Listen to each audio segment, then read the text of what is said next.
Welcome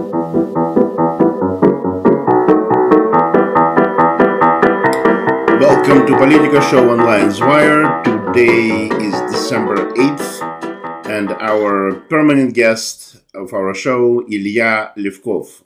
Welcome to the show, Ilya. Thank you, thank you.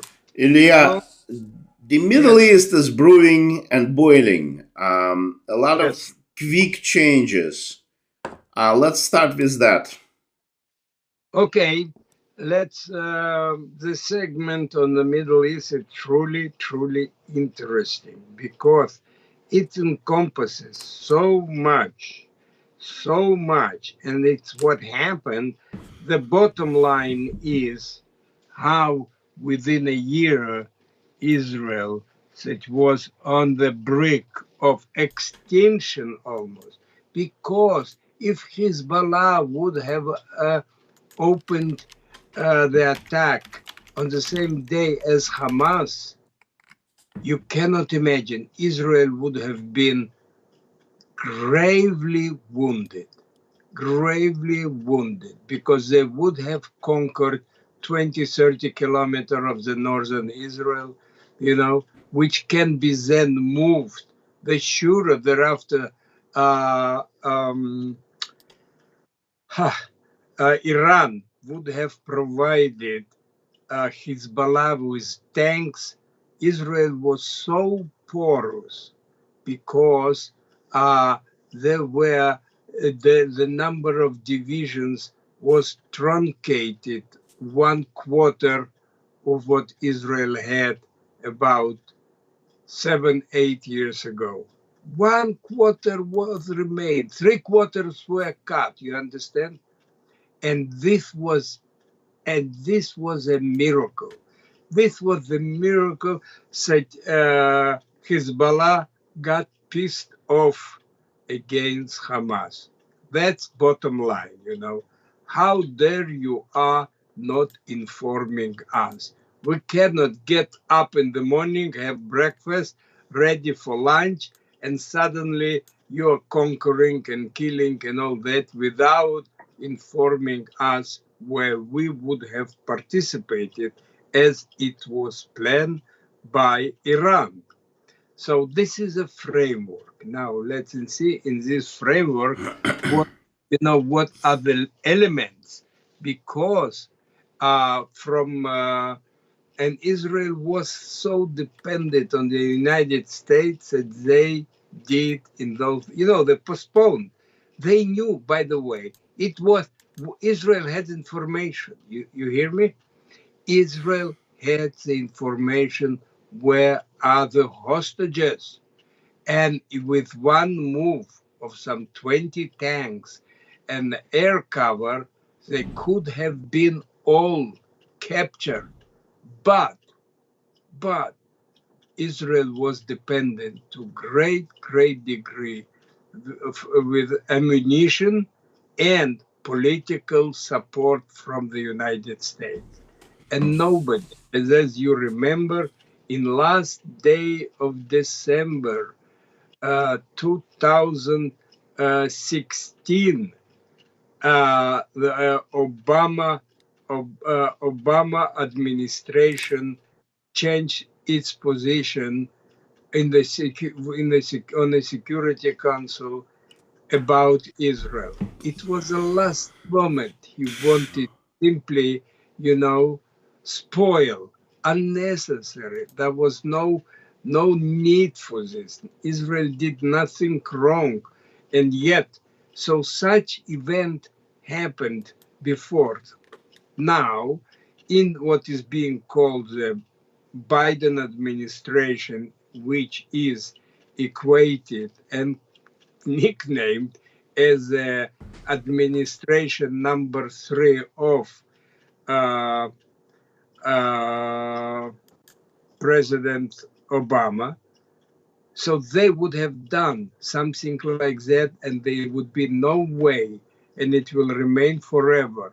You understand? They could have even voted suddenly or just declared, they accept the Palestinian state. Do you understand? All this could have happened. So Israel was an extreme jam. Moreover, from the point of the government, Israel, the government was under assault for 9 months. For 9 months in 2023, all, including the Air Force, people were uh, grafted, taken, and protested, said they will not fly. You understand? The countries, it depends on Air Force. The pilot said, we will not fly. Do you understand what kind of a call? This why Sinwar immediately said, this is the point where I have to utilize it and exploit it up to the most. Because he knew, and he was right, and he was right. Because the schism in the Israeli society split it. If before there were protests only at one or two places, that became now the center of that political activity. I was in Israel. As a matter of fact, there was a big demonstration in Jerusalem, and we took the train from Jerusalem to Haifa. I was sitting with my wife. We found some places, but there was the people were standing there, and they were so elated what they did and all that stuff. You cannot imagine. And for about we went to Tel Aviv. Then we had to change a train. The train did not continue to the north. We had to go to Haifa, and I had. I had English they understood, and I could not talk to somebody with whom I was to explain what was happening there. So I've pretended such I'm a I'm a German speaking, so I spoke to German explaining what is being spoken to the Israelis that were surrounding us. You understand? Yeah. I was in this volcano for an hour and a half, you understand? More the train moves, etc. It took us 2 hours to get from Jerusalem to Tel Aviv. That usually takes 40 minutes Yeah. and less. So, therefore, the tremor was enormous. It was all in the 1923, 23 or 22. This is what I am not sure. 23. And and to what extent, I was behind so-called the, I don't want to say the enemy line, but I was within the most ardent protesters. And most of them were young women, Interesting. So there was a lot of emotion. I should have recorded it, the words that they were using. Very, very. Even now, the matter of fact, I um, by mistake, I sent a kind of a video from Channel 14 from my old friend. And she wrote, and there was nothing, I forgot what was it. I just got it 5 minutes ago.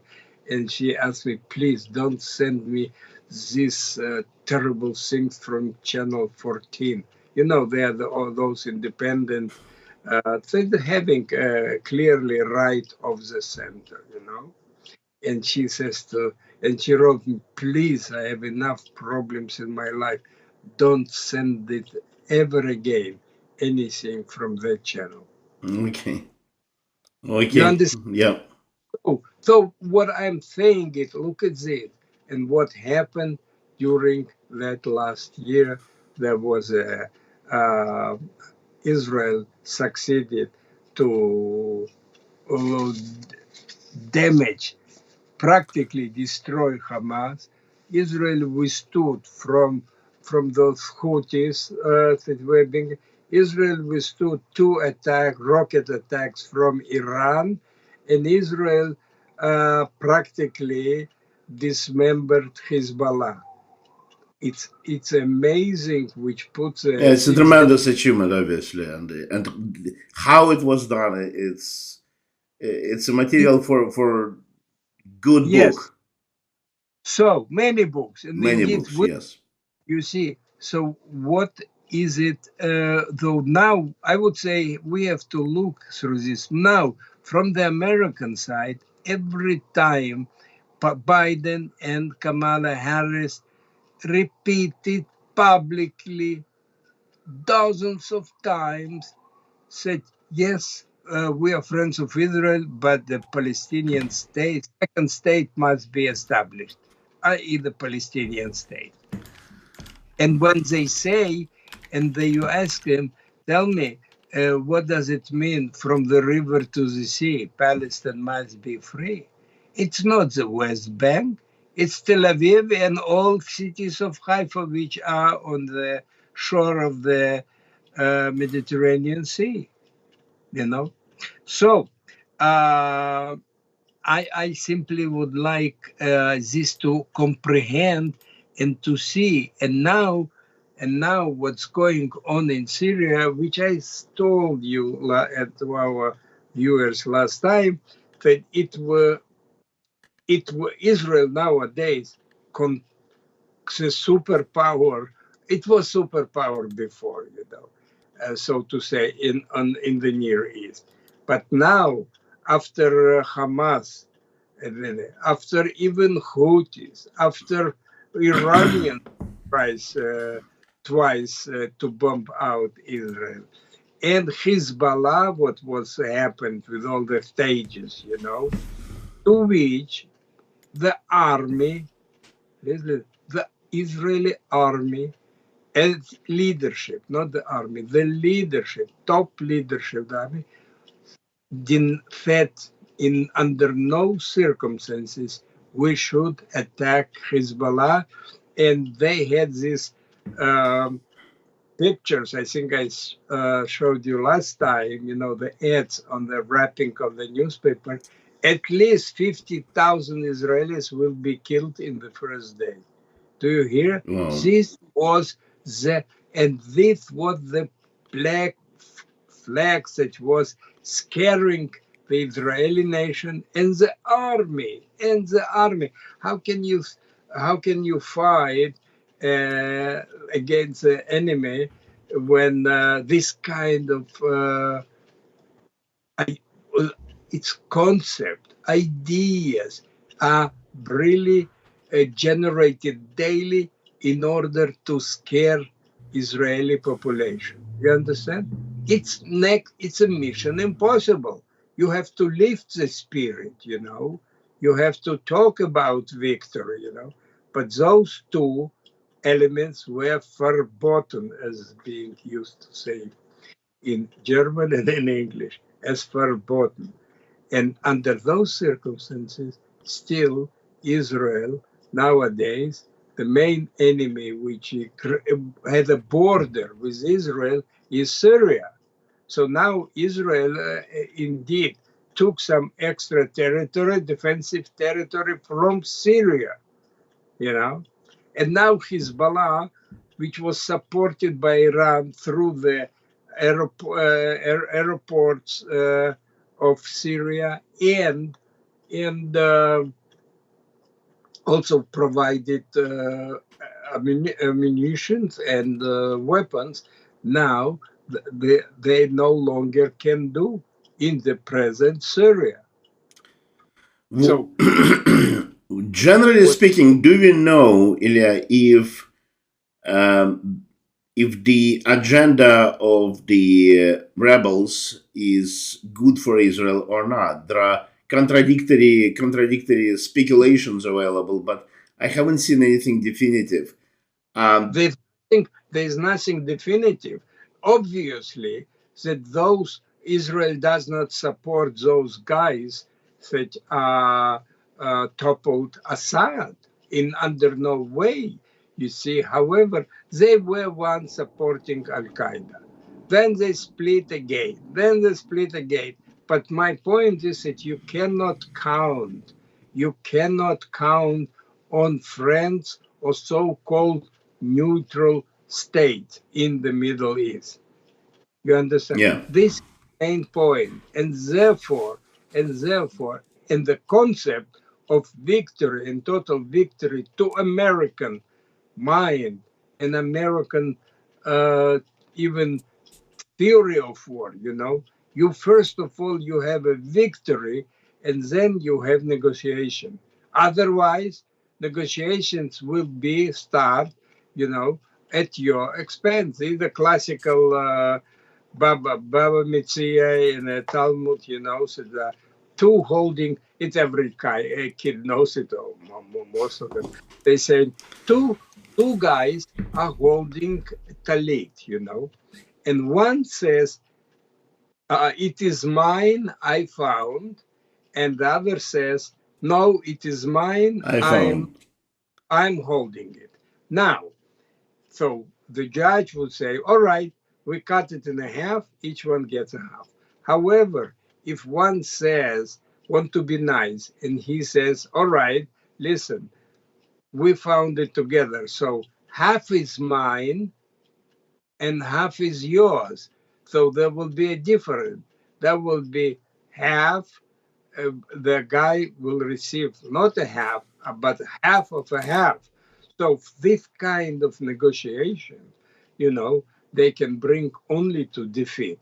They can you negotiate as a victor or as a victim. There is no parity. Parity exists only in North Korea nowadays, and also because there are plenty of weapons and one country uh, has ballistic and nuclear weapons, the other does not.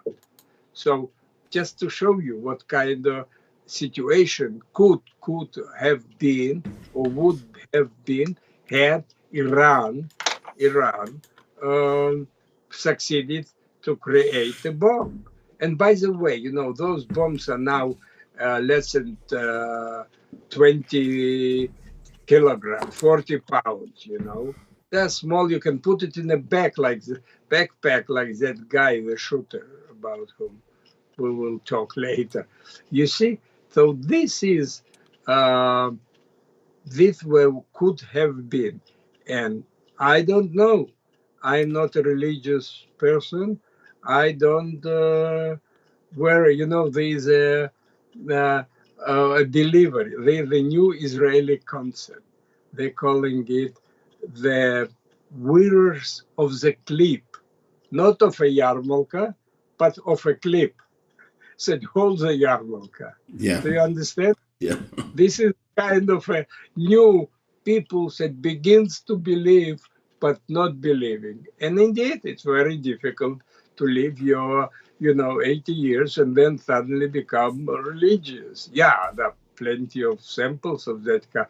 And, ah, so, so very important. Maybe we should talk about this program. The problem is that it's a most important program that I watched. And actually, this program, now I remember I sent to my friend in Jerusalem, there was nothing terrible. There was a question of Israel 1 and Israel 2, Very, very interesting. And yet she rejected with anger. So, by the way, I'm ruminating, but then it will never come. There was an Israeli spy who was caught. Then he disclosed some envelopes. In any case, he was caught by Egyptians, and he gave information. In any case, he so later on he was captured in Italy, uh, and his whereabouts remains unknown. But the affair was called Luke. His name was Luke. So the title of this affair was Luke looks looks back in anger. That was a movie and a book and all that. Hmm. Or you can cut it out. It's a little too much.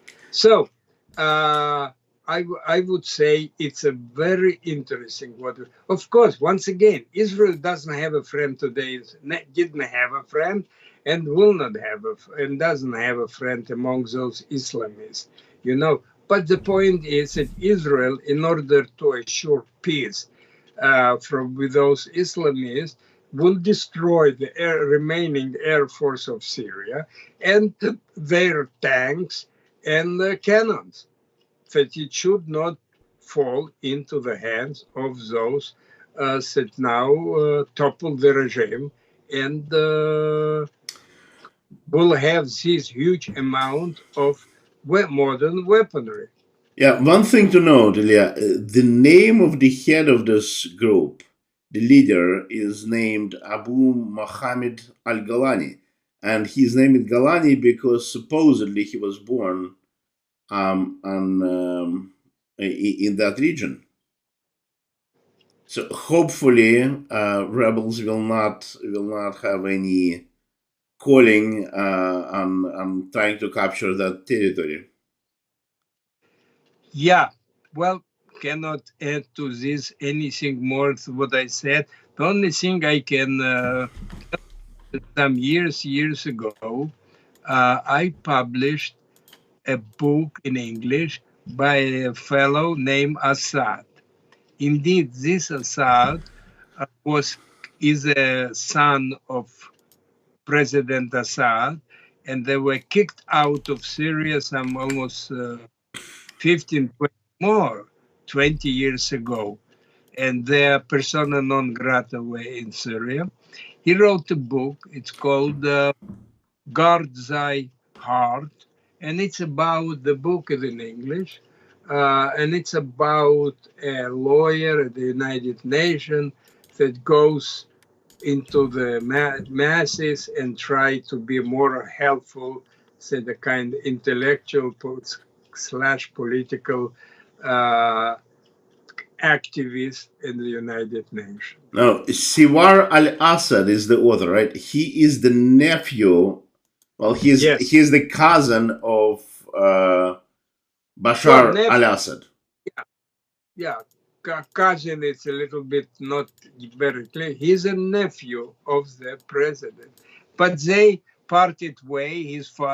And his father and him became persona non grata in Syria. He grew up in Switzerland and in England, and therefore they have had no contacts. Interesting what will happen. You see, what we have now, we don't have a we have two options in Syria, or Assad or those Islamists. But now it's something could be like a case in Iran, where the son of the late Shah was returned back, or he is active now, the son of the Shah. He is active very much in Iranian politics. He is abroad, and he hopes to create a constitutional monarchy or a constitutional republic of Iran, but not a religious one. So I would say at this point, I covered this in sector of information. Yeah, So just one comment. The Guard Thy Heart, it was published by Liberty Publishing. By yes, your publishing, you published it. This that's book right. was published by you, and Yeah. I see it online I it, and the book was also published in Moscow, in Russian language. Russian language, in those days. I didn't see the Russian edition Okay, because they translated it from English. I didn't need it. Good. Let's close this segment. I'll see you next fascinating. week. Au revoir. Thank you. Yes, you're welcome.